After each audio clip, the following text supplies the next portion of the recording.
Kina tertegun. Setelah berpikir sejenak, dia menyadari bahwa ternyata pada saat Ezra berjalan keluar untuk menjawab panggilan, Ezra mendengar percakapan dia dan Albert. "Jangan marah, aku hanya bercanda dengan Albert saja, lain kali tidak akan lagi." Kina merasa cemas, kemudian bergegas menjelaskan. "Aku tidak marah," Ezra berkata dengan nada datar. Dalam kondisi kesetaraan, membuat istri merasa tidak nyaman, itu adalah hal yang dilakukan oleh pria yang gagal dalam pernikahan, tetapi aku tidak ingin menjadi pria yang seperti itu, ngerti? Dalam seumur hidup ini, kamu harus percaya padaku, hanya mengandalkan aku. Ngerti? Iya. Kina menganggukkan kepalanya. Pria anggun dan berkarisma seperti Ezra, seperti seorang dewa perang yang tidak terkalahkan dalam pertarungan. Setiap hal yang dia lakukan pasti akan dipertimbangkan dengan matang. Di dalam pernikahan, tentu saja dia tidak ingin menjadi seorang pecundang. Kenyataan di dalam pernikahan ini, dirinya adalah pihak penerima manfaat terbanyak. Ezra sangat menghargainya, perhatian dan bersikap responsif terhadap semua kebutuhan dirinya. Di dalam kehidupan nyata dia adalah seorang guru, tetapi di dalam pernikahan, Ezra yang mengajari dia untuk menjalani hubungan pernikahan ini. Terima kasih, Ezra. Kina memiringkan tubuhnya, kemudian mencium pipinya yang tampan. Seolah-olah melakukan kesalahan, terburu-buru turun dari mobil, kemudian lari masuk ke dalam komplek. Seperti seorang gadis yang sedang jatuh cinta, tengah malam mengungkapkan perasaan kepada remaja yang dia cintai. Merasa sangat senang dan sedikit malu, tidak sabar menanti kedatangan esok hari. Jam istirahat makan siang Kina memberikan makan siang yang dibuat oleh Ezra kepada guru Zarahwati. Dia sendiri mengajak Ezikra datang ke kantin. "Bu Kina, kenapa kamu tiba-tiba ajak aku makan selang?" Terhadap inisiatifnya, di dalam hati Ezikra terasa senang dan bahagia, tetapi dia tetap bertanya dengan anggun. "Bagaimana kondisi luka Dik Okto?" Kina tidak menjawab pertanyaannya, malah bertanya. "Bu Kina demi menanyakan kondisi lukaku, sehingga ajak aku makan siang?" Ezikra bertanya. Bukan. Pertanyaannya sedikit ambigu. Kina terburu-buru menyangkal, "Aku mencari kamu karena sesuatu hal." "Ada apa?" Ezikra menyipitkan kedua matanya, nafasnya menjadi tidak lancar. Intuisi dapat merasakan bahwa ini bukan sebuah hal baik. Seketika Kina merasa sedikit ragu. Kemudian berkata dengan penuh hati-hati, "Sebelumnya aku pernah beritahukan kamu bahwa aku sudah nikah. Aku dan suamiku ingin traktir kamu makan." Seluruh tubuh Ezikra menjadi tegang, tatapan hangat terdapat sedikit perasaan dingin, langsung menghilang. Selama ini Ezikra mengira bahwa dia tidak punya pacar, sehingga dia mengira bahwa Kina bukan seseorang yang akan menikah sembarangan dengan pria lain. Atau mungkin Bu Kina sengaja mencari seorang pria, ingin memanfaatkan kesempatan kali ini untuk membuat dia berhenti mengejarnya? Melihat Ezikra tidak berkata apapun, Kina merasa sedikit khawatir. Pada saat dia hendak berkata, mendengar Ezikra menjawab, "Boleh, kapan?" Ezikra tersenyum simpul. Kina melihat ekspresi wajahnya tidak berubah, kemudian berkata, "Hari Minggu ini." Baiklah. Setelah membuat kesepakatan dengan Ezikra, Kina tidak langsung pergi mencari Brahma, tetapi dia ingin mengamati beberapa hari dulu. Apabila sampai hari Jumat Brahma masih belum ada tindakan, mungkin dia sudah menyerah. Apabila begitu, lupakan saja. Keesokan pagi, pada saat Kina hendak berangkat kerja ke sekolah, mendapatkan panggilan dari rekan kerjanya Zarahwati. Nada suaranya terdengar cemas. "Bu Kina, cepat masuk ke forum Universitas R, bagian hiburan." "Guru Zarahwati, apa yang terjadi?" Kina mendengar nada suaranya yang cemas, tidak bisa menahan diri dan ikut merasa cemas dan panik. Masalahmu, kamu menjadi berita hiburan utama forum Universitas R. Ceritanya sangat panjang, kamu lihat sendiri saja. Zarahwati merasa sangat cemas dan khawatir. Setelah mengakhiri panggilan, Kina langsung membuka aplikasi forum Universitas R, mencari bagian hiburan, kemudian masuk ke dalam. Tertulis judul, seorang guru magang Universitas R. Kina memiliki hubungan kedekatan dengan kedua orang muridnya, kehidupan pribadinya sangat kacau. Pergi ke bar, menuntut pemecatan. Suara ledakan bom, seketika Kina merasa kepalanya telah meledak, otak berdengung, wajahnya terlihat sangat pucat. Sebuah hawa dingin dari telapak kakinya menembus ke kepalanya. Jantungnya berdebar kencang, Kina menelan ludah, kemudian menggeser layar ke bawah dengan kedua tangannya yang bergemetaran. Isinya artikel tersebut tentang semua rahasia Ezikra, mulai dari dia memperingati teman sekelasnya untuk menjauhi Kina, dan mengatakan bahwa dia sering merusak hubungannya. Bahkan perasaan dirinya terhadap Bu Kina dipublikasi terang-terangan. Dan kejadian Ezikra melakukan pengakuan kepada Kina setelah jam istirahat. Sebenarnya banyak hal yang dia tidak tahu, Kina tidak bisa membedakan antara benar dan salah. Selanjutnya adalah Brahma, berita dia tidak terlalu menarik, intinya pada hari itu dia melakukan pengakuan dan ditolak, karena Ezikra mengacaukannya, sehingga mereka berdua bertengkar karena masalah ini. Pertama kali Kina bersama Tias dan beberapa guru lain pergi ke bar, kemudian minuman diberi obat bius, semua ini dibongkar. Seluruh artikel tersebut dilebih-lebihkan, membalikkan kenyataan, menggambarkan Kina seperti seorang wanita jalang yang murahan. Bahkan memposting foto dirinya, dan beberapa foto saat dia sendiri sedang berbicara dengan Ezikra, dan foto pertengkaran pada hari itu. Seketika ingatan mengerikan yang terjadi pada malam itu muncul kembali. Kina merasa pusing, langkah kakinya terhuyung-huyung, bagian dada terasa sesak, merasa mual dan ingin muntah. Kina, kenapa kamu berdiri di sini? Empok Minah melihat dia berdiri di depan gerbang, dan melihat wajahnya yang pucat, berkata dengan khawatir, "Oh, Kina, kenapa wajahmu pucat sekali? Apakah kamu sakit? Jika kamu sakit sebaiknya minta izin istirahat di rumah. Apakah masih bisa jalan? Bagaimana jika aku antar kamu pulang?" Setelah Kina sadar kembali, dia tersenyum kepada Empok Minah. "Empok Minah, aku tidak apa-apa, tadi aku sedang memikirkan sesuatu. Aku pergi kerja dulu, sampai jumpa." Tidak menunggu Empok Minah berkata, Kina terburu-buru pergi. Seumur hidupnya, Kina pertama kali mengalami hal seperti ini, sehingga dia merasa sangat cemas, gugup dan ketakutan. Hal ini terjadi secara tiba-tiba. Kina merasa ragu apakah dirinya masih belum bangun, merasa ragu apakah semua ini adalah sebuah mimpi. Sehingga dia mencubit dirinya. Kesakitan membuat dia menerima kenyataan ini. Berpikir bahwa sekarang Universitas R pasti sangat heboh, Kina tidak berani pergi ke sekolah untuk menghindari memicu keributan. Tanpa sadar dia berjalan ke sebuah taman yang tidak jauh dari kompleknya, duduk di atas bangku. Kemudian membuka judul artikel itu, sekujur tubuhnya terasa dingin, memegang ponsel dengan kedua tangannya yang bergemetaran, membaca artikel itu satu persatu. Komentar yang di bawah artikel sangat tidak enak didengar sebagai seorang guru,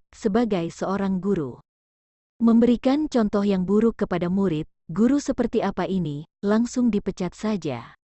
Luar biasa, hanya seorang guru magang saja. Bagaimana jika nanti sudah guru tetap, berapa banyak orang yang akan dirugikan lagi?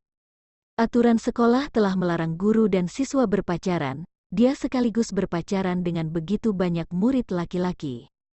Percuma punya wajah cantik dan naif, melakukan hal yang mengotori sekolah, Universitas R sial sekali. Kedua preman tertunduk di bawah roknya, Ketua Menteri Pendidikan adalah kakak tuan muda Kanye, siapa berani pecat dia, haha, haha. Siapa yang mengendalikan hal ini di balik layar, apa hubungan antara Kina dan Tuan Libra? Tuan kedua Okto dan Ezikra memiliki keterikatan yang seperti apa? Apa reaksi Ezikra jika mengetahui bahwa Kina adalah bibinya dia sendiri? Siapakah yang memberikan obat racun pada Kina? Mengapa Tuan kedua Okto menikah dengan Kina? Apakah ada sesuatu yang tersembunyi? Lanjut membaca, memecahkan teka-teki untuk kalian. Keluarga Libra Tias, jangan lihat HP terus saat sarapan. Brion menegur Tias. Bukan, Ibu, kejadian di sekolah kami, ada seorang guru magang menjadi berita utama hiburan platform Universitas R. Dia berada di satu kantor yang sama denganku, bahkan memiliki marga yang sama. Di dalam artikel itu mengatakan bahwa kurang lebih ada 2 orang murid yang memiliki hubungan dengannya, kemudian berkata. Tias sekedar melirik Tuan Libra, kemudian membaca sekali lagi isi artikel itu kepada Brion. Tuan Libra duduk di posisi tengah meja makan sarapan tanpa berkata satu kalimat pun. Sambil mendengar kata-kata Tias, ekspresi wajahnya berubah menjadi suram. Tuan Libra menegur dengan nada dingin, gadis itu bukan orang yang seperti ini. Apabila itu adalah sebuah rumor, jangan sembarangan sebar, itu akan menurunkan derajat. Kakek, apakah kamu kenal dengan guru itu? Tias bertanya dengan kaget. Mengenai kejadian kakek pergi mencari Kina mereka sekeluarga, kakek telah menyembunyikan dari semua orang, dan dia mengira bahwa dirinya telah berhasil menyembunyikan dari semua orang. Sebenarnya Tias dan kedua orang tuanya sudah tahu, mereka hanya berpura-pura tidak tahu saja. Sebelumnya aku pergi ke Universitas R, kebetulan pernah berinteraksi beberapa kali. Tuan Libra menjawab dengan tenang, untuk sementara dia tidak ingin mereka mengetahui terlalu banyak. Tias, kamu jangan ikut campur dalam masalah ini, ngerti? Sebelum dia mendapatkan kepastian sebesar 80%, dia tidak berencana memberitahukan putranya mengenai hal ini. Iya kakek, aku tahu. Tias menganggukkan kepala, menundukkan kepala agar mereka tidak mengetahui apa yang dia pikirkan. Sebenarnya aku berada di kantor yang sama dengan guru itu, karakternya sangat baik. Akan tetapi kakek, kejadian ini tidak sepenuhnya adalah sebuah hoaks, kebenarannya masih setengah-setengah. Coba Anda pikir, Bu Libra masih mudah dan cantik, sifatnya juga sangat baik. Wajar jika banyak murid laki-laki yang menyukainya. Muridnya Ezikra, salah satu tuan muda keluarga Okto. Satu hal lagi, beberapa hari yang lalu tuan muda keluarga Okto bertengkar dengan tuan muda keluarga Kanye. Banyak orang yang tahu hal ini. Sembarang cari salah satu mahasiswa Universitas R, pasti dapat buktikan apakah itu benar. Untuk mencegah Kina kembali ke keluarga Libra, langkah pertama adalah menghancurkan citra baiknya di dalam hati kakek. Seorang gadis yang memiliki citra negatif dan rumor jelek, pada saat itu, jika kakek ingin dia kembali ke keluarga Libra, di bawah rumor dan tekanan publik, demi nama baik keluarga dari keluarga Libra, kakek pasti akan memutuskan hubungan dengan Kina. Ekspresi wajah Tuan Libra terlihat suram, mengerucutkan bibir dan tidak mengatakan satu kalimat pun. Belum selesai sarapan langsung pergi bersama asistennya. Karena siang ini Tias tidak ada kelas, setelah sarapan, dia berdiri berjalan ke lantai atas, kemudian kembali ke kamar. Beberapa saat kemudian, terdengar suara ketukan pintu. Ibu Tias menarik Brion ke dalam kamar, kemudian mengunci pintu kamar. Tias, apakah kamu yang melakukan hal itu? Brion sangat mengerti putrinya. Dia mengetahui bahwa tadi berada di ruang makan, putrinya sengaja membaca artikel tersebut agar master mendengarnya.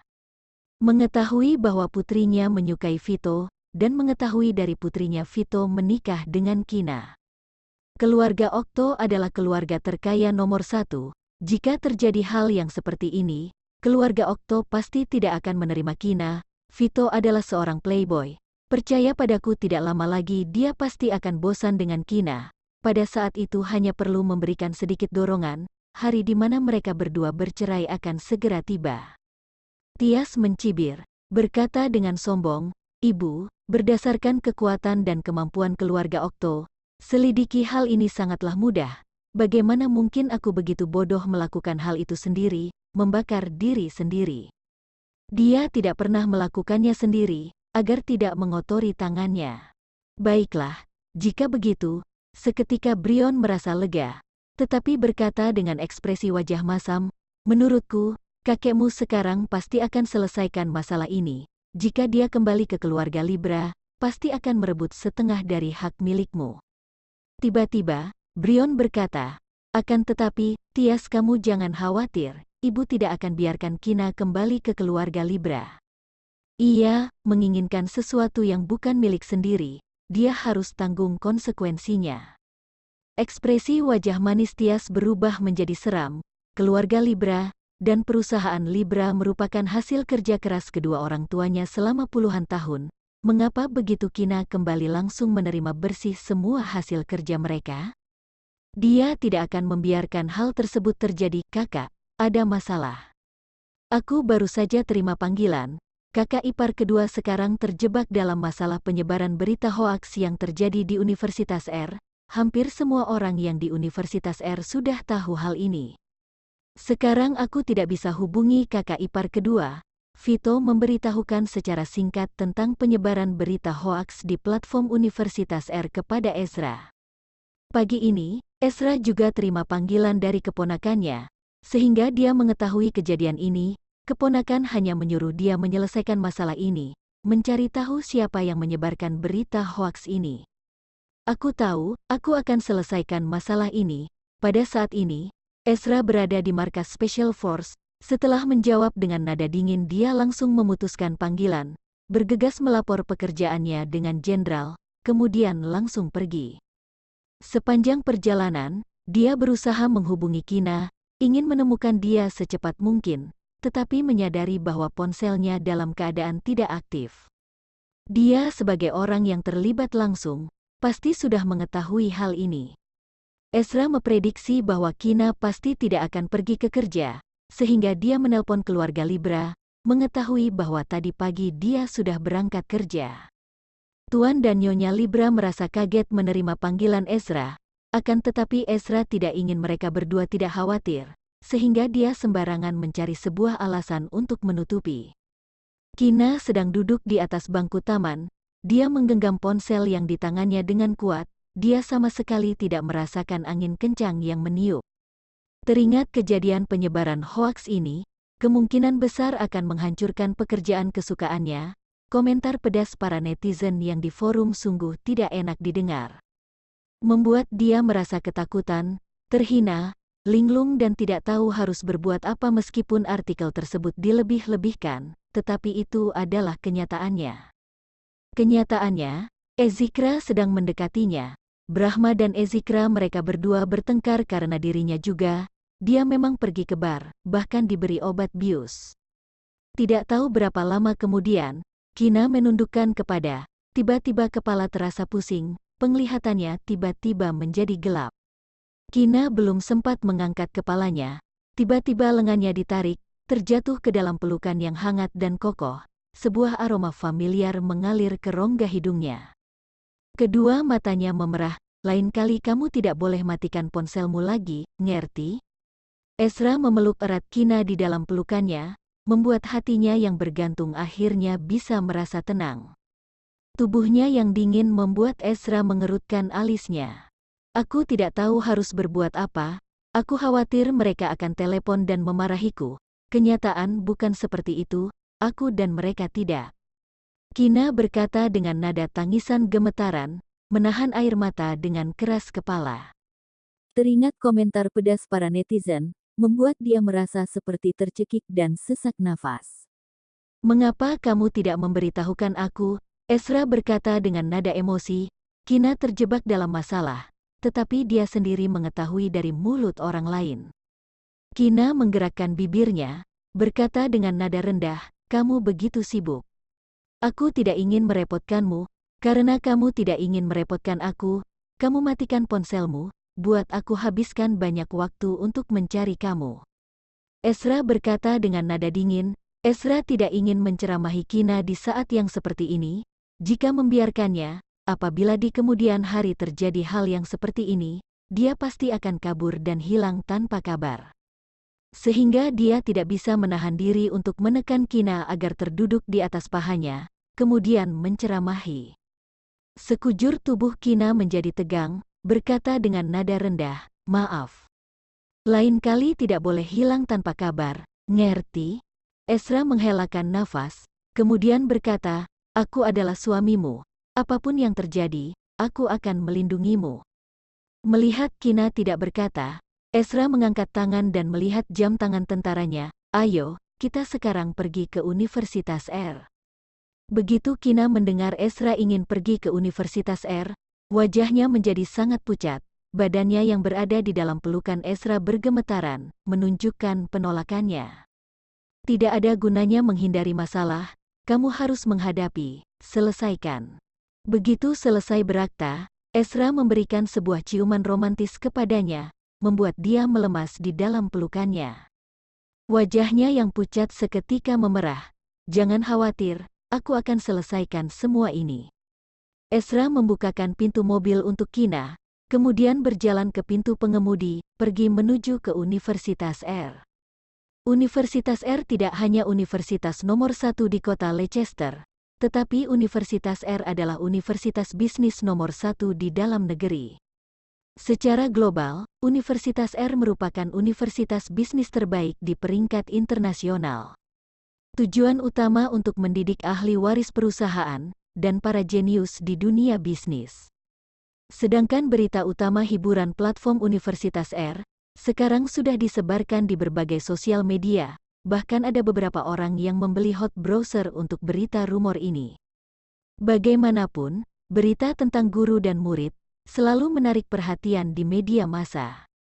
Pada saat ini, pintu gerbang Universitas R tertutup rapat, sekumpulan wartawan berdiri di depan pintu gerbang, meminta pihak universitas untuk melakukan klarifikasi. Sebuah mobil jeep yang berwarna hijau militer perlahan-lahan mendekati pintu gerbang Universitas R. Belakangnya diikuti sebuah mobil Knight XV terlihat gagah dan keren. Beberapa wartawan langsung mengenali mobil Knight XV yang di belakang jeep militer, mengetahui bahwa itu adalah kunjungan orang besar, meskipun merasa sangat penasaran, tetapi tidak ada wartawan yang berani melangkah maju ke depan untuk wawancarai, mereka takut akan memprovokasi orang besar tersebut. Dua mobil berhenti di depan pintu gerbang yang tertutup. Sekitar 10 menit kemudian, beberapa direktur universitas satu persatu tiba di depan pintu gerbang, memerintah satpam untuk membuka pintu gerbang. Pemilik mobil Knight XV menurunkan jendela mobil, kemudian berbicara dengan salah satu direktur universitas. Kemudian, direktur universitas membiarkan para wartawan masuk ke dalam. Jeep militari, mobil Knight XV berhenti di depan auditorium yang dapat menampung puluhan ribu orang, membuka pintu mobil. Ezra mengenakan seragam militer, postur tubuhnya terlihat tegap dan gagah, mengenakan sepatu bot militer, ekspresi wajah terlihat serius. Meratapi para wartawan yang di belakang dengan tatapan dingin, suasana menjadi panas, ketegangan dan tekanan membuat semua orang merasa sesak nafas. Ezra berjalan ke tempat duduk penumpang, membuka pintu untuk Kina, membawa dia turun dari mobil. Auditorium sudah dipersiapkan untuk menyelenggarakan konferensi pers. Selain suami istri Ezra, direktur universitas, akademisi, rektor, dan para wartawan sudah tiba. Ezra membawa Kina duduk di kursi yang sudah disediakan, berkata dengan nada dingin kepada para wartawan yang duduk di bawah, terhadap berita rumor yang di forum Universitas R, kalian semua datang ke sini. Apakah ada yang mau ditanyakan? Silahkan bertanya satu persatu. Kina mendengar pertanyaan Ezra, tubuhnya bergemetaran, kemudian merasakan sepasang telapak tangan besar sedang menggenggam tangannya. Kina mendongak melihat pria yang berdiri di sampingnya. Teringat Ezra berkata semua ini demi kebaikannya, seketika Kina merasa tenang. Izin bertanya Tuan Kedua Okto, apa hubungan kamu dengan Nona Kina? Suami istri, Ezra menjawab dengan nada dingin, kemudian menggandeng tangan kiri Kina, menunjukkan cincin berlian yang di jari manis mereka masing-masing di hadapan banyak orang. Jawaban Ezra dan cincin berlian yang di jari manis mereka berdua, membuat semua orang yang hadir merasa tertegun. Mereka semua bergegas menekan tombol rana, seketika mendapatkan banyak foto. Tuan Kedua Okto sudah menikah. Ini adalah sebuah berita besar. Beberapa saat kemudian, seorang wartawan bertanya, izin bertanya, rumor yang di sosial. Apakah itu benar? Istriku terlihat muda dan cantik. Aku merasa wajar jika ada mahasiswa yang menyukainya. Mengenai rumor yang fitnah istriku memiliki hubungan tidak jelas dengan mahasiswa, aku pasti akan menemukan orang yang menyebar berita rumor ini, menghukum dengan badan hukum. Selain itu, Ezikra adalah keponakanku, dan kebetulan istriku mengajar di kelas yang sama dengan keponakanku. Ada mahasiswa yang ingin mengejar istriku, tentu saja keponakanku pasti akan membantu keluarga sendiri, benar? Bagaimana menurut kalian, berkata dengan tenang, dan tidak panik, setiap kata terdengar jelas dan sempurna, seketika membuat para wartawan tidak tahu harus menjawab apa, dan mereka tidak berani bertanya pada Kina. Kina membuka lebar kedua mata, pikiran merasa sangat kacau, dan tidak bisa berpikir. Ezikra adalah keponakannya. Apakah Ezra adalah wali Ezikra yang tidak pernah mengurusnya? Sedangkan sekarang Ezikra sedang mengejar dirinya, bukankah hubungan ini kacau sekali? Karena keluarga Okto adalah keluarga terkaya nomor 1, karena identitas Ezra adalah seorang komandan militer, sehingga para wartawan itu tidak berani sembarang bertanya lagi. Ezra menjawab dengan singkat, tidak lama kemudian konferensi pers berakhir. Setelah mengetahui Kina adalah istri Ezra, nona muda kedua, sikap para direktur terhadap Kina langsung berubah 180 derajat. Di belakang panggung auditorium, sebelumnya kenapa kamu tidak beritahukan aku Ezikra adalah keponakanmu? Kina bertanya, karena beberapa siswa lain bermarga Okto, maka dari itu, meskipun mereka semua bermarga Okto, tetapi dia sama sekali tidak menyangka Ezikra memiliki hubungan dengan keluarga Okto, dia bahkan tidak pernah menyangka keponakannya begitu besar. Hari ini aku baru tahu ternyata dia adalah salah satu mahasiswa di antara kedua mahasiswa yang mengejarmu. Ezra mengerutkan alisnya, tatapan matanya penuh dengan perasaan kacau. Kemudian berkata, terakhir kali saat kamu makan malam di keluarga Okto, aku sudah beritahu dia, tetapi dia tidak datang. Awalnya aku berpikir jika ada kesempatan akan memperkenalkan dia kepadamu, tetapi tidak menyangka terjadi hal yang seperti ini. Ezra tidak pernah menyangka bahwa Ezikra menyukai Kina. Setelah berpikir-pikir, Kina berkata, tetapi ada sisi positif juga, aku adalah bibi kedua, kemudian hari dia tidak akan memiliki perasaan lain terhadapku lagi. Ezra mengerucutkan bibirnya, ayo pergi, tunggu hasilnya. Dia sudah menyuruh orang untuk menyelidiki siapa yang menyebarkan berita hoaks ini, yakin tidak lama lagi akan menemukan orang tersebut. Membalikkan badan, melihat Ezikra berdiri di pintu belakang panggung, tatapannya memancarkan perasaan aneh. Ezikra berdiri di sana dengan kaku, mengepalkan kedua tangannya dengan erat, kehangatan yang di wajahnya telah hilang, menatap Ezra dengan tatapan yang penuh kebencian, sekujur tubuhnya mengeluarkan hawa dingin. Ezikra dia tidak menyangka Bu Kina beneran sudah menikah. Pasangannya adalah pria yang seperti ini. Kina tidak pernah melihat ekspresi wajah Ezikra yang begitu seram dan menakutkan, hatinya terasa kaget.